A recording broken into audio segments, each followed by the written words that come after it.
Երևան հեռուստաընկերության եթերում Երևան լրատվի գլխավոր թողարկումն է, բարի երեկո, ներկայացվող տեղեկատվությունը նախ համառոտ։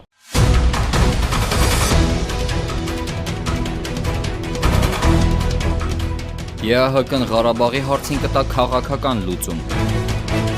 Թուրք գրողը իլուր աշխարհի փորձելու է պատմական իրական փաստերը հասանելի դարձնել։ Թուրքիայում որոշ պատգամավորներ արգելեցին այս գրքի տարածումը, այն համարելով վտանգավոր թուրք հասարակության համար։ Ինչու է Ռուսաստանը անցում կատարում ԽՍՀՄ գործելավոճի։ Այս եւ այլ նորություններն առաջիկա մի քանի րոպեներին ԵԱՀԿ խորհրդարանական վեհաժողովի 23-րդ նստաշրջանի արդյունքում ընդունվել է Բաքվի հռչակագիր։ Այն ընդունվել է 99 կողմ, 1 դեմ եւ 9 ձեռնպահ հարաբերակցությամբ։ Փաստաթղթում մասնավորապես ընդգծված է հակամարտությունները խաղաղ ճանապարհով եւ բանակցությունների միջոցով կարգավորելու անհրաժեշտությունը, սահմանների անխախտելիության եւ տարածքային ամբողջականության, ազգերի ինքնորոշման եւ իրավահավասարության սկզբունքների պահպանման կարևորությունը, որոնք ամրագրված են Հելսինկյան ակտում։ Ռուսաստանի Դաշնությանը կոչ է արվում չեղարկել Ղրիմի եւ Սևաստոպոլի բռնակցումը եւ կատարել 2008 թվականի օգոստոսի 12-ի համաձայնագրով ստանձնած պարտավորությունները միջազգային իրավունքի նորմերին համապատասխան։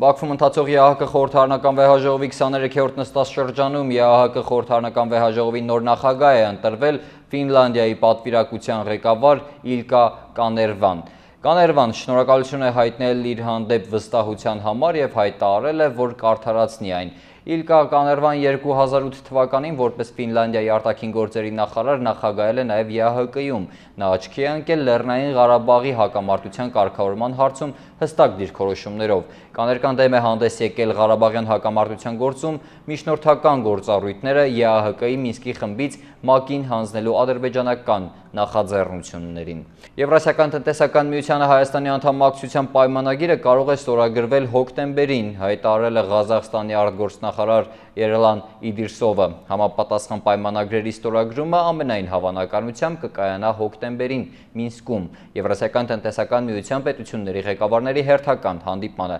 Հիշեցնեմ, որ Ռուսաստանի Դաշնության նախագահ Վլադիմիր Պուտինը դեսպանների հետ հուլիսի 1-ին կայացած հանդիպմանը հույս էր հայտնել, որ Հայաստանը շատ շուտով կդառնա Եվրասիական տնտեսական միության անդամ։ Իր հերթին Հայաստանի Հանրապետության փոխարտգործնախարար Շավարժ Քոչարյանը հայտարարել էր, որ Եվրասիական տնտեսական հանձնաժողովը Հայաստանի անդամակցության պայմանագիրն ուղարկվել է ներպետական համաձայնեցման։ Հայոց ցեղասպանությունը Օսմանյան կայսրությունում վերապրածների վկայությունները գիրքը թարգմանվել է թուրքերենով։ Գիրքը պատմում է 1915 թվականի անմեղ զոհերի եւ այն մարդկանց մասին, ովքեր ականատես են եղել այդ իրադարձություններին։ Ազգությամբ թուրք Ռագըբ Զարաքոլլուն այսօր հրավերված ասուլիսի ժամանակ նշել է, որ գրքերի տարածման շնորհիվ փորձելու է պատմական իրական փաստերը հասանելի դարձնել ողջ աշխարհում։ Հայոց ցեղասպանությունը վերապրածների վկայություններն ամփոփվել են այս գրքի մեջ։ Հետաքրքրական այն է, որ Հայոց ցեղասպանությունը Օսմանյան կայսրությունում գրքի հրատարակմամբ եւ ամբողջ աշխարհում տարածելով մտահոգված է ազգությամբ թուրք Ռագըբ Զարաքոլուն։ Նա նշեց, որ ի սկզբանե Թուրքիայում Հայոց ցեղասպանության մասին բարձրաձայնելը բավականին բարդ է եղել,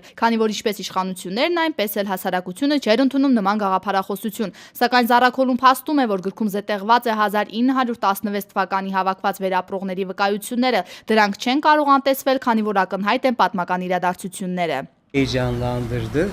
Ես ողջունում եմ այս նախաձեռնությունը, այն տակ-տակ կատարված աշխատանք է, արված ճիշտ պահին։ Այս գրքի հրատարակումով ամբողջանում են առկա բոլոր փաստերը։ Թուրքիայում որոշ պատգամավորներ արգելեցին այս գրքի տարածումը, այն համարելով վտանգավոր թուրք հասարակության համար։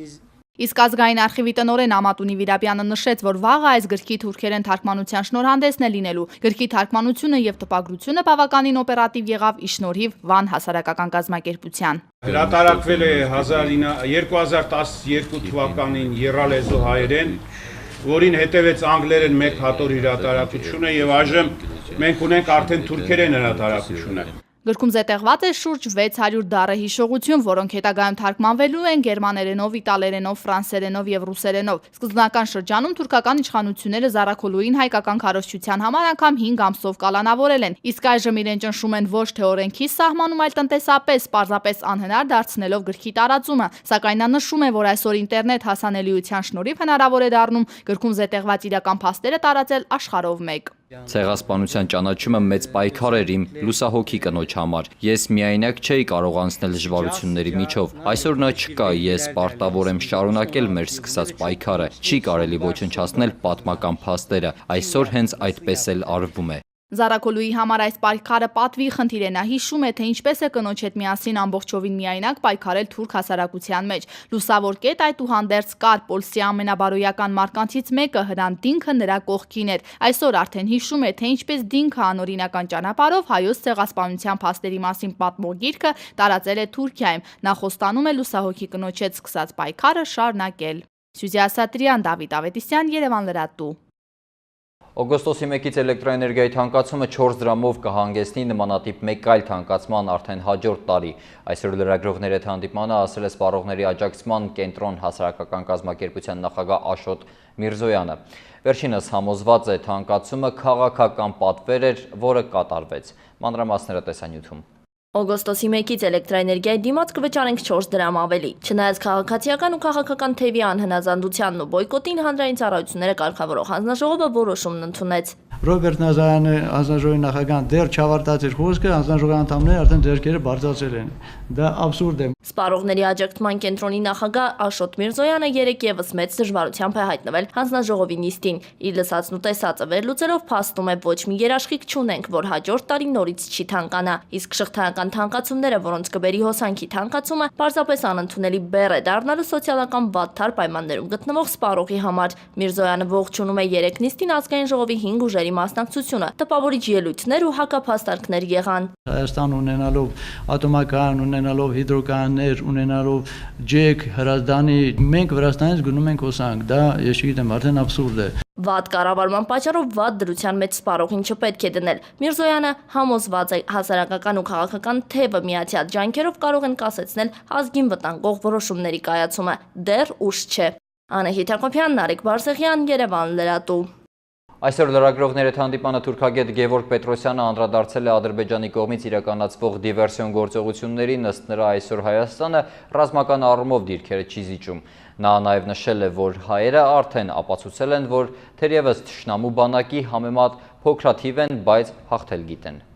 Վերջին շրջանում ադրբեջանական կողմը ակտիվորեն զորավարժություններ է անցկացնում, ինչպես նաև լրացնում է ռազմական սպառազինությունները։ Ինչ է սա, պատերազմի նախապատրաստում։ Այսօր լրագրողների հետ հանդիպմանը թուրքագետ Գևորգ Պետրոսյանը նշեց, որ լայնամասշտաբ զորավարժություններ անցկացնել դեռևս չի նշանակում պատերազմի նախապատրաստվել։ Ըստ բանախոսի Ադրբեջանում սիրում են շոուներ, այս ամենն այդ բեմադրության մի մասն է։ Սպառնալիքներ են հնչեցվում, դա բնական երևույթ է արդեն Ադրբեջանի կողմից։ Եվ մենք պետք է, իհարկե, չթերագնահատենք երբեք հակառակորդին, իդեմս Ադրբեջանի, միևնույն ժամանակ գերագնահատել եւս պետք չի։ Իսկ ինչ վերաբերում է դիվերսիոն գործողություններին, Պետրոսյանը նշեց, որ Հայաստանը դեռևս գտնվում է պատերազմական իրավիճակում, ուստի լարվածությունը շփման գծում կարող է դեռևս երկար պահպանվել։ Հետաքրքրականն այն է, որ Ադրբեջանի կողմից դիվերսիա իրականացնում են հատուկ վերապատրաստում անցած զինվորականները, իսկ հայկական սահմանին կանգնած են ժամկետային զինծառայողներ, ովքեր հատուկ վերապատրաստում չեն անցել, սակայն միշտ էլ կարողացել են պրոֆեսիոնալ պատրաստված զինծառայողների դիվերսիան կանխել եւ թշնամուն հետ շպրտել իր դիրքեր։ Պատերազմը ավարտված չէ։ Մենք հակամարտության մեջ գտնվող երկրներ ենք եւ պատերազմը շարունակվում է այս լոկալ բախումների, լոկալ գործողությունների տեսքով, ինչպեսիք են օրինակ դիպուկահարների օգտագործումը, սահմանային այդ հրաձգությունները, ինչպես նաեւ դիվերսիոն գործողությունները։ Դիվերսիոն գործողությունների ժամանակ եւ հատկապես հրադադարի ռեժիմի խախտումով վնասի տակ են դրվում հայկական գյուղերը, այս քայլով թշնամին ցանկանում է թույլատնել սահմանի ամրությունը։ Դատարկված գյուղը, ընդհանրապես գյուղի գոյությունը սահմանամերձ տարածքում նշանակում է ավելի ամուր սահման։ Այսպեսով նրանք փորձում են թույլատնել փոքր գործողություններով, քանի դեռ ռազմական խոշոր գործողություն սկսելու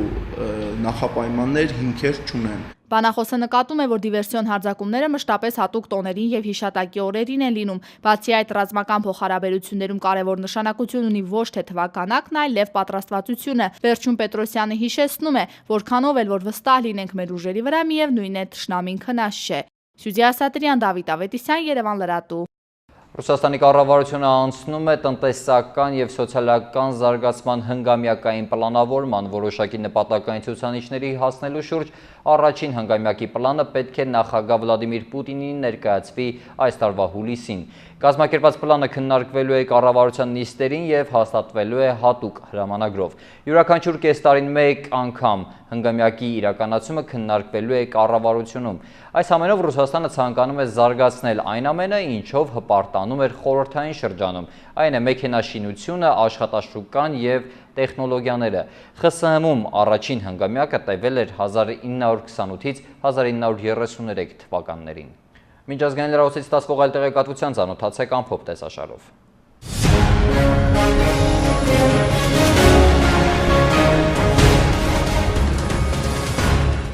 Մոլդովայի խորհրդարանը կողմ է քվեարկել Եվրամիության հետ ասոցիացման համաձայնագրի վավերացմանը։ Վավերացման օգտին քվեարկել է 59 падգամավոր, դեմ են եղել 4-ը։ Կոմունիստներն ու Վերածնունդ կուսակցության 38 падգամավորներ կտրուկ դեմ են արտահայտվել Եվրամիության հետ համաձայնագրի կնքմանն ու լքել են նիստերի դահլիճը, հրաժարվելով մասնակցել քվեարկությանը։ Քննարկումների ընթացքում խորհրդարանական մեծամասնության ներկայացուցիչներն ընդգծել են, որ փաստաթուղթը Ռուսաստանի դեմ չէ եւ չի խոչընդոտում Մոլդովայի ԱՊՀ երկրների հետ համագործակցությանը։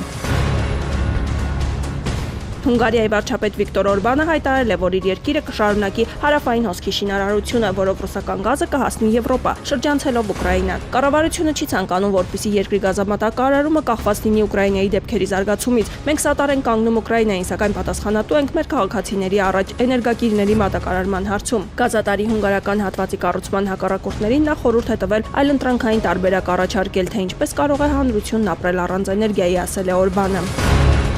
Հոնկոնգի ոստիկանությունը ձերբակալել է 200 ցուցարարի, որոնք մասնակցել են կենտրոնական բիզնես թաղամասի նստացույցին, ժողովրդավարական բարեփոխումների պահանջով հանրահավաքից հետո։ Հուլիսի 1-ին 510,000 ցուցարարներ երթի էին դուրս եկել Հոնկոնգի փողոցներում, պահանջելով ժողովրդավարական բարեփոխումներ եւ ավելի շատ ինքնուրույնություն քաղաքի ղեկավարության ընտրություններին։ Չինացի առաջնորդները հասկացրել են, որ համընդհանուր ընտրություններ կմտցնեն, սակայն պնդում են, որպեսզի թեկնածուներին ընտրելու վերջին խոսքն իրենց վերապահվի։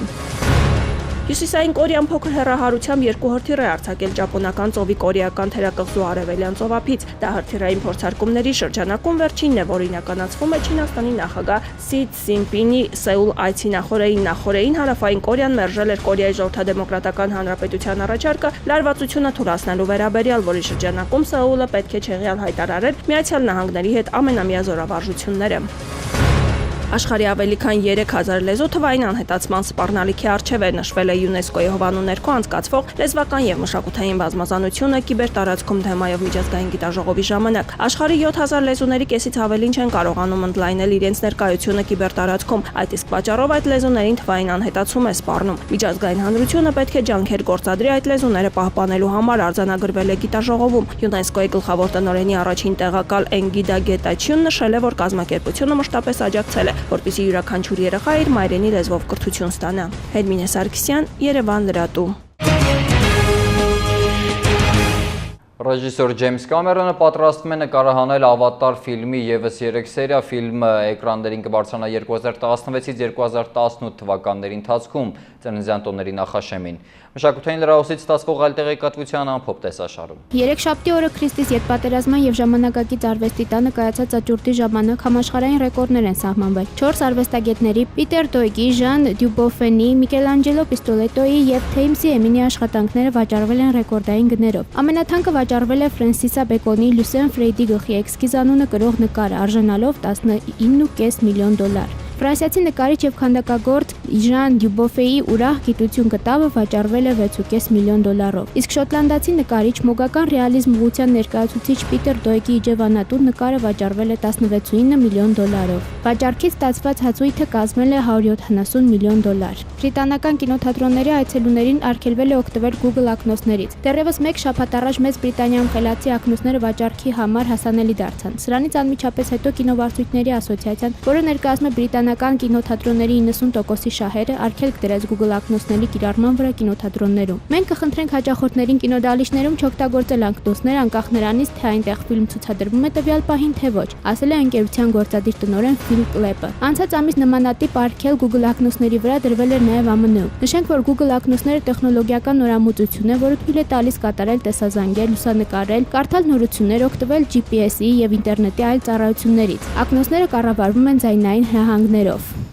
Warner Bros. Կինոստուդիան առաջարկել է ռուս ռեժիսոր Ֆյոդոր Բոնդորչուկին մասնակցել նոր Ոդիսևս ֆիլմի նկարահանումների աշխատանքներին։ Ֆիլմի հիմքը Հոմերոսի հայտնի պոեմն է, որում պատմվում է տրոյական պատերազմից հույն արքայի վերադարձի մասին։ Բոնդորչուկը մեծ պահանջարկ ունի նաև Ռուսաստանում եւ Չինաստանում։ Նրա Ստալինինգրադ ֆիլմը, որը նկարահանվել է 2013 թվականին, համարվում է ռուսաստանյան ամենաեկամտաբեր ֆիլմը, բարձույթի առաջին 6 շաբաթների ընթացքում բերելով 1.5 միլիարդ ռուբլու հասույթ։ Անի Բաղդասարյան, Երևան լրատու։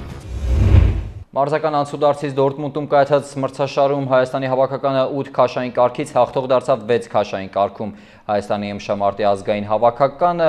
լուրջ տրամադրված պատրաստվում է աշխարհի առաջնությանը, սակայն վերջնական կազմը դեռ հայտնի չէ։ Մարզական այլ նորություններ համառոտ տեսաշարում։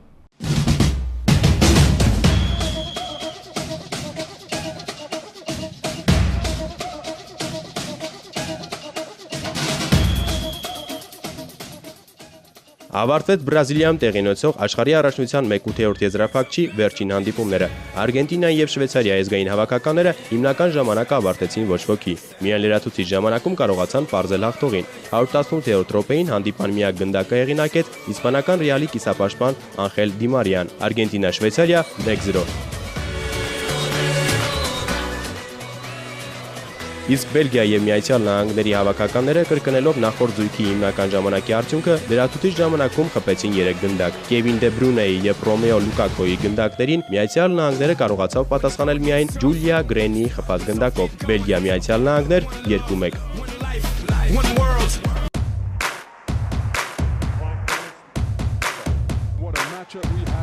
Թենիսի մեծ սաղավարտի Վիմբլդոնի մրցաշարում կայացան 4-րդ շրջանի մրցախաղերը, որոնցից հետո հայտնի դարձան 4-րդ եզրափակչի բոլոր զույգերը։ Խաղային օրվա գլխավոր սենսացիան մատուցեց 19-ամյա ավստրալիացի Նիկ Կիրգուոսը, ով 4 սեթում հաղթեց աշխարհի առաջին ռակետ Ռաֆայել Նադալին 7-6, 5-7, 7-6, 6-3 հաշվով։ Հիշեցնենք, որ Նիկ Կիրգուոսը 144-րդ տեղն է զբաղեցնում ATP վարկանիշով։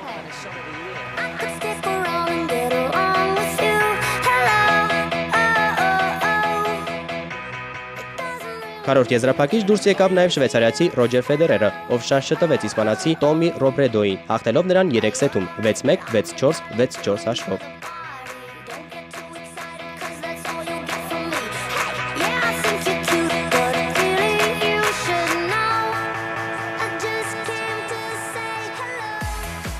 Եվ այսպես քառորդ եզրափակչում հանդես կգան հետևյալ զույգերը. Նովակ Ջոկովիչ, Սերբիա, Մարին Չիլիչ, Խորվաթիա, Էնդի Մայեր, Մեծ Բրիտանիա, Գրիգոր Դմիտրով, Բուլղարիա, Ստանիսլաս Վավրիկա, Շվեյցարիա, Ռոջեր Ֆեդերեր, Շվեյցարիա, Միլոշ Ռաունիչ, Կանադա, Նիկ Կիրգուոս, Ավստրալիա։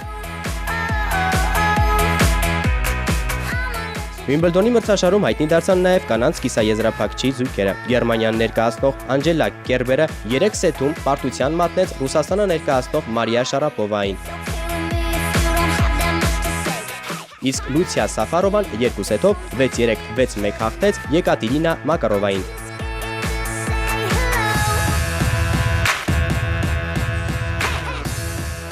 Երեք Հռոմում աչք ծնկահոտի ախտորոշիչ ատրոկոպիկ բուժզնման եւ համապատասխան վիրահատությանը ենթարկվել Հայաստանի ֆուտբոլի ազգային հավաքականի եւ Ռուսաստանի Սպարտակի արձակվող Յուրա Մովսիսյանը։ Մարզիկը վլանսել էր Ազրի քարագլուխ մկանը։ Սպարտակի Facebook-յան էջը հայտնում է, որ Մովսիսյանի վերականգնման համար կպահանջվի 2 ամիս։ Անդրանիկ Ազատյան, Երևան լրատու։ Այսքան այս թողարկման համար վարքյաններն սանոթացեք նաև եղանակային առաջիկա կանխատեսումներին, իսկ ես ձեզ հրաժեշտ եմ տալիս ամենայն բարիք եւ հաջողություն։